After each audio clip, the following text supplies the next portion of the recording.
Ginugurgor ang kinabukasan natin, kinabukasan ninyo, ginugurgor, gustong gurgurin ang Pangulong Duterte doon sa loob ng detention. Yung interview ni Vice President Inday Sara na nagla-last will na ang ating Pangulong Duterte.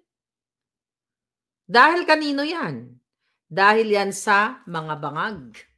Nagla-last will na ang Pangulong Duterte. Recently, ito si Chavit Singson, sinasabi niya sa kanyang interview sa Bilyonaryo na binibigyan na nung time ng eleksyon, pinapahiram niya ng eroplano, kapag may tumitira daw kay bangag, inaasikaso niya, yun na siyang humaharap. Then sa mga probinsya, yung mga mayors, siya daw ang kumakausap para dito sa na to, sa kay bangag. Tapos nung nanalo, nakalimutan na siya. Ganun talaga, Chavit. 'Di ba? Hindi ka na nasanay. Baka nabudol ka na dati, nagpabudol ka na naman, sir. So yun nga yung revelation ni Chavit Singson na talagang walang utang na loob itong bangag na administrasyon na ito.